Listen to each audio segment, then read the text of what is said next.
찬양과 찬양을 통하여 천군 천사들의 찬양 소리로 주의 영광을 이 땅에 선포할수록 축복하시니 감사드립니다. 지혜와 계시의 영혼을 허락하여 주셔서 우리 각자에게 속삭이시는 주의 음성을 듣는 생명의 시간이 되게 하여 주옵소서. 예수 그리스도 받들어 기도드리옵나이다. 아멘. Are you happy? 행복하십니까? 힘들죠? 살아있는 게 고통이기 때문에 행복은 문제가 없는 상태가 아니라 수많은 아픔과 좌절 속에서도 하나님이 모든 것을 주관하고 관장하고 계심을 믿을 때, 오늘 우리 큐티를 통해서 배웠던 것처럼 인생의 광풍을 지나요. 허락도 없이 여러분의 인생 속에 풍랑이에요. 주님이 함께 가시는데 풍랑이에요. 그러나 놓치지 말고 주님이 함께 하시면 주님께서 풍랑을 장악하시고 인생의 궁극의 문제를 해결하실 뿐만 아니라 우리 모든 인생 문제를 주님께서 해결해 주실 걸 믿는 믿음 가운데 우리는 붙들려 있기 때문에 기억나지 않는 것입니다. 고통을 통해서 주님이 영광 받으시는 우리의 고통이 변화돼서 기쁨의 찬양으로 바뀌는 그런 복된 우리가 준비되어 있음을 알기 때문에 그렇습니다. 그러면 what is worship? 예배는 무엇일까요? 예배는 our human response to the redemptive work of Jesus Christ. 예수 그리스도의 구속에 놀라신 은총을 통하여 우리가 어떻게 응답하는가. 중요한 것은 내가 무엇을 한 게 아니라 우리가 하나님을 만족시킨 게 아니라 이미 하나님께서 모든 것을 우리에게 생명을 주셨죠. 여러분 지금 살아계시죠? 여러분의 심장과 허파를 향하여 허파에 뛰라고 한다고 허파가 많이 죽나요? 하나님이 거두어가시면 그날로 우리는 이 땅에 존재하는 사람이 아닙니다. 생명을 주시고 구원해 주신 그 은혜를 감사하여 우리가 어떻게 반응할 것인가. 주님을 모르는 사람들은 내가 하는 맛에 삽니다. 그래서 결국은 이 땅이 전부가 돼서 이 땅을 위해서 배를 위해서 삽니다. 그러니까 믿음의 성도는 창조주 하나님의 소리된 백성에서 깨닫고 십자가에 올라오신 구속의 은총을 통하여 정말 이 땅의 모든 문제가 주의 근원이 있음을 알고 예수 그리스도께서 우리 죄를 속죄해 주셔서 하나님의 자녀가 된 그 믿음의 은혜를 깨닫고 매일매일 감사로 고난과 역경 가운데서 우리가 하나님을 찬양할 수 있는 예배할 수 있는 그러므로 내가 가진 모든 것이 내 것이 아니고 잠시 우리에게 빌려주셨으니까 이제는 남에게 베풀며 주님 앞에 마지막 소개되는 심판 날을 준비하며 살아가는 충성된 청지기로 우리는 반응하는 것이 우리의 공적인 예배이고 삶의 예배가 됩니다.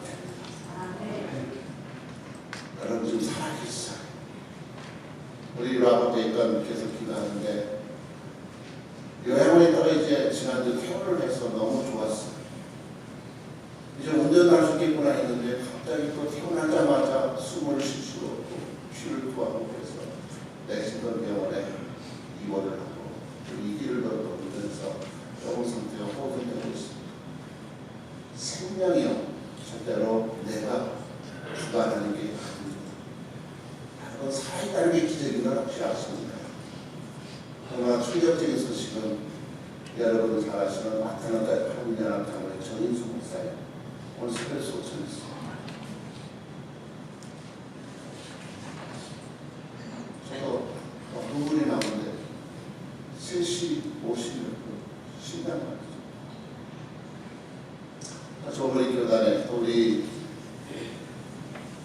대회를 통해서 큰 일꾼이고 정말 이 위에서 내가 정치를 성령의 역사를 통하여 그 리더십을 통하여 이루어진 일꾼인데 하나님께서 그 사역을 이제 마무리할 수 있게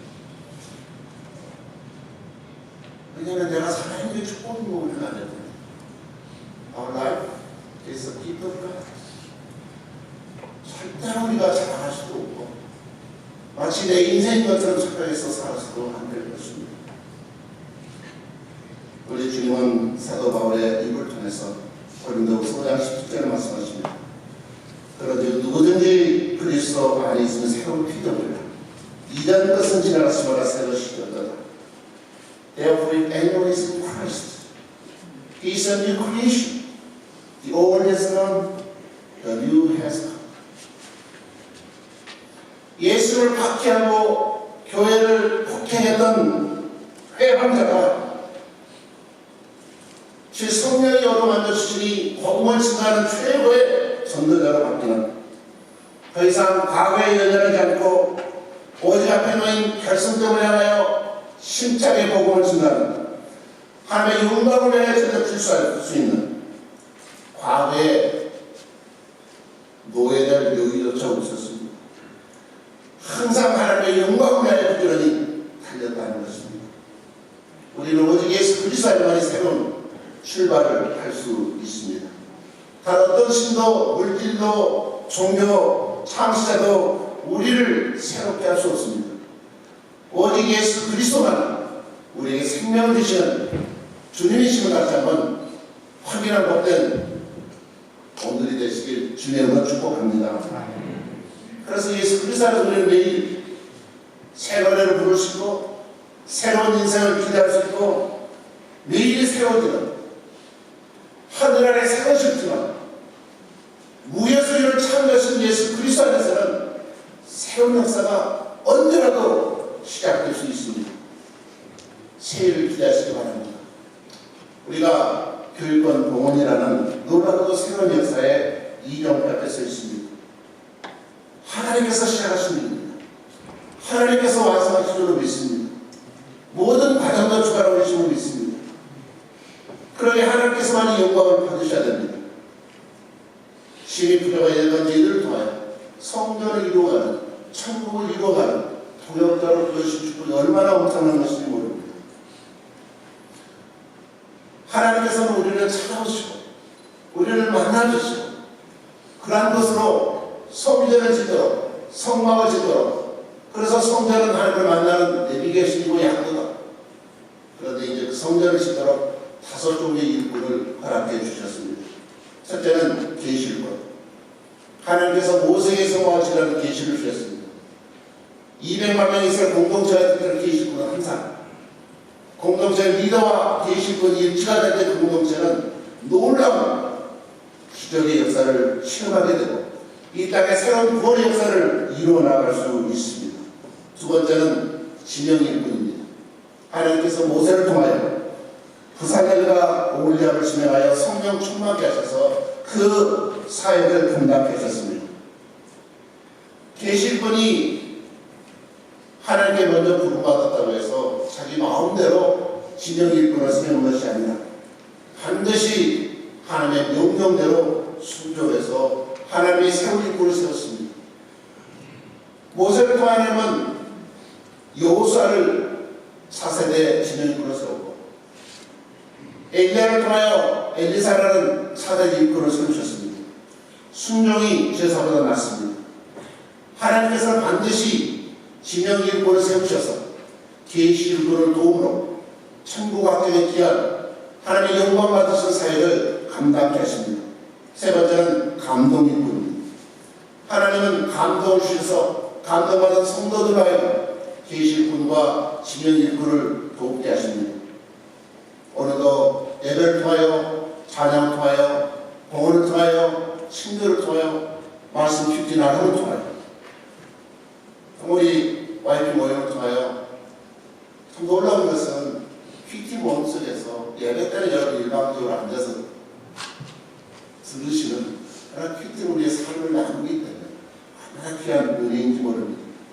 우리 모든 성도님들이 꼭 주일날 10시에 큐티 모임에 참석할 수 있도록 위해서 기도하고 있습니다. 그래서 말씀을 들어야 깨달음이 임하게 되고 깨달음이 임하게 되면 그 말씀을 믿어야 되고 믿은 다음에는 뭘 해야 될까요? 순종하는 것입니다. 들어야 하나님을 알 수 있어요. 들은 다음에는 깨달은 다음에 반드시 믿어야 되고, 믿은 다음에 뭘 하라고요? 순종하는 것입니다. 에베소 4장 12절로 말씀합니다. 성도를 온전케 하며 봉사일을 하며 그리스도의 몸을 세우라고 우리에게 은사를 주시고 감동을 주십니다. 이자를 살던 메릴랜드교회에서 우리 성전 미국교회를 단연전교회를 구입을 해서 리모델링을 합니다. 리모델링이 훨씬 짓는 것보다 힘듭니다. 오래된 건물은 아주 복잡해요. 거의 구입하고 리모델링 하면 100만 원 들었는데 거기다 뭐 새로 이민자들, 그러니까 믿음이 있는 분도 있고 없는 분도 많이 계시고, 그러나 거의 100만 원 되는 사회를 모기에 없이 우리가 맞출 수 있었어요. 그런데 그 안에 많은 감동받은 사회들이 많습니다. 2만 스퀘어피트 되는데 거기에 한 4천 스퀘어피트 되고 나머지 1만 6천. 일단 먼저 바닥을 전부 뜯어서 타일을 깔고, 교실에는 카펫을 깔고, 복도에 이렇게 전부 바닥을 다시 작업을 해야 되는데, 그게 보통 일이 아니죠. 경비가 많이 들어갑니다. 그런데 재미있는 것은 그쪽에서 우리 이제 새로 기술연구로 오셔서 건축이라서 아주 성공하신 분이 계셨어요. 그래서 그분이 이 바닥재 공사를 해서 크게 하시고 많은 사람들을 부르고, 어느 날 목사님들 뵙시해서 목양식 와서 하시는 말씀이 저에게 큰 감동을 줬어요. 목사님 오셔서 지역에 한 5년쯤 되었을 때인데 정말 지역을 위해서, 교회를 위해서 너무 좋은 일을 많이 해주시고, 그래서 자기가 교회를 나오지는 않지만 뭔가 목사님을 도움이 돼야 되겠다. 그런데 자기 하는 생업이 바닥재 공사니까 목사님 재료만 되시면 저희가 저희 회사에서 공사를 해주겠습니다. 여러분 미국에서 일하면 잘 아시겠지만 재료비는 얼마, 인건비가 얼마나 비싼지 모릅니다. 그거 다 해서 수고한 분인데 감동받고 이렇게 자원해서 해주시는데, 약수가 낮다 되니까 벌써 한 15대 되는 5배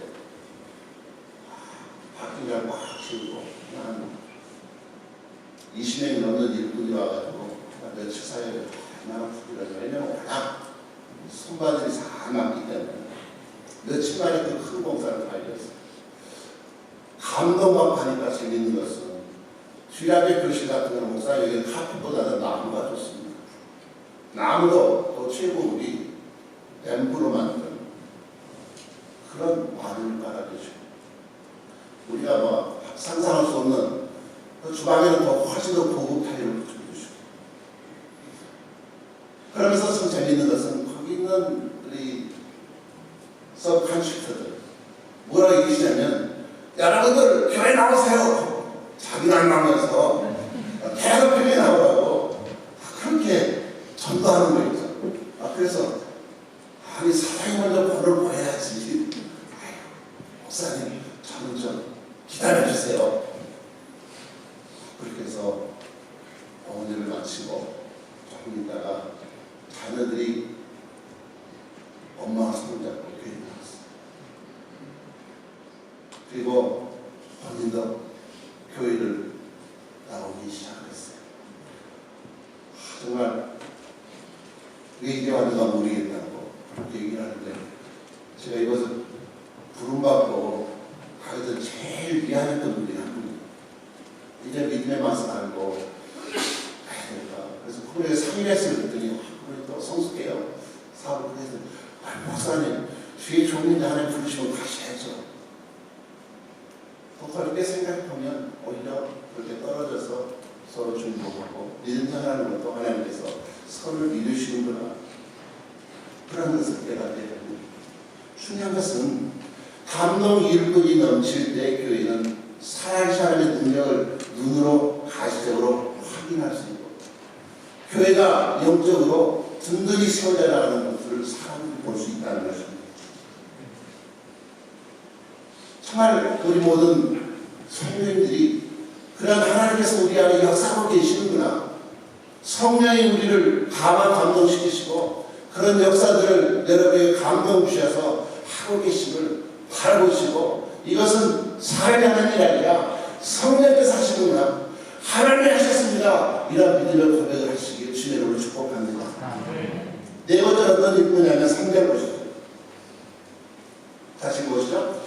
그들이 이스라엘 자손의 성소의 모든 것을 만들기 위해 가져온 예물을 모세에게서 받으니라. 그러나 백성이 아침마다 전하는 예물을 유라에 가져왔으므로 아침에 새벽 예배 기도하러 왔다가 또 교회 왔다가 예물을 수없이 가져오니까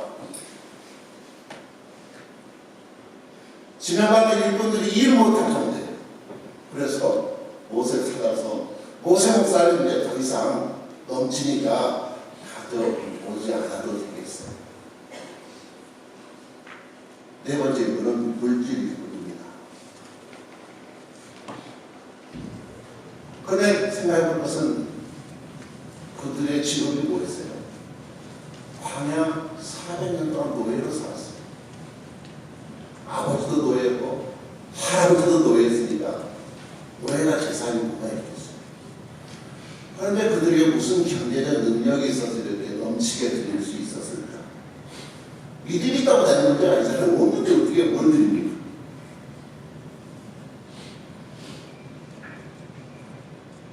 하게 놓아야 우리의 축복이 있습니다. 성경 최초로 성막에 대해서 간접적으로 언급하고 있는 놀라운 부분은 창세기에 나옵니다. 여러분 성경을 펴셔서 창세기 15장 제네시스 챕터 15장 12절로 14절 말씀. 여러분 다 스마트폰이잖아요. 성경에 달려있으니까 오픈 더 스마트.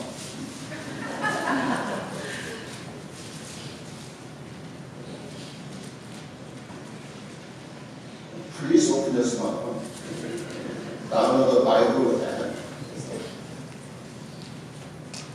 창세기 15장 12절로 14절 말씀 같이 읽어볼까요?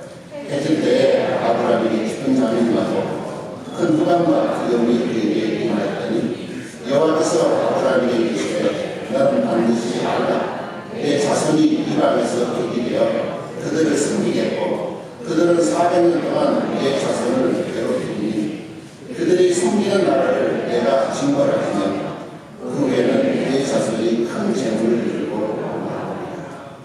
아브라함과 모세 사이 600년이라는 그런 시간의 갭이 있습니다. 그런데 지금 우리가 성경을 다 과거로 보고 있으니까 그걸 뻔히 아는데 이 말씀을 갖고 있는 아브라함의 입장에서 생각해 보시기 바랍니다. 이 말씀이 이해가 되겠습니다.